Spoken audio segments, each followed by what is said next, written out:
We are also following breaking news in Sacramento, where late today the legislature moved forward with putting redistricting before voters in November, something you'll decide on. Governor Newsom signed off on that measure about an hour ago. ABC 7 News political reporter Monica Madden is live in Sacramento. Monica, it has just been a dizzying day of activity there.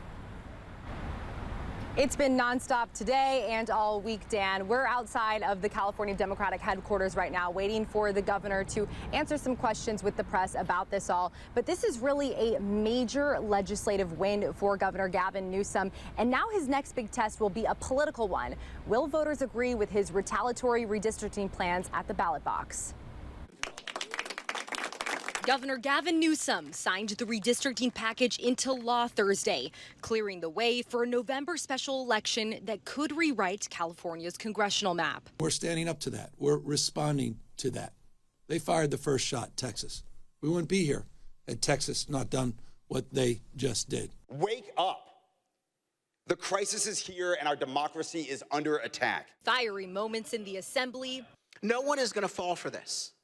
The voters want citizens to draw the lines, not politicians. And Senate floor Thursday. And the voters will have the ultimate say. California's Democratic supermajority debated and passed a legislative package that will set up a November special election on redistricting. Ayes 57, noes 20. The measure passes. Voters will weigh in on Democrat-drawn maps, which aim to boot 5 incumbent Republicans out of their congressional seats. This measure does not force maps on anyone. It gives California a choice. It lets the people hold the pen and draw their future. Any member here that adjusted these maps violated the Constitution. Governor Newsom has said this is in direct response to Texas. It's triggered on the basis of what occurs or doesn't occur in Texas. Despite that promise, Democrats stripped the trigger language out of the legislation Thursday morning, which stated if approved by voters, California's maps would only go into effect if other states gerrymander.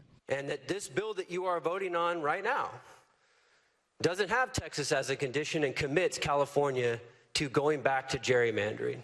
We asked co-author Mark Berman about the change. From the get-go, we heard Governor Newsom and other Democratic leaders say that this would include a trigger. These maps, if voters ultimately approve, will only take effect if Texas or other states gerrymander. But now that language was taken away from ACA 8. Why did you all strip that from the bill today? If Texas passes their maps, then a trigger is moot. Is it still going to be the scenario that if California voters approve these maps, they will only be enacted if other states also gerrymander?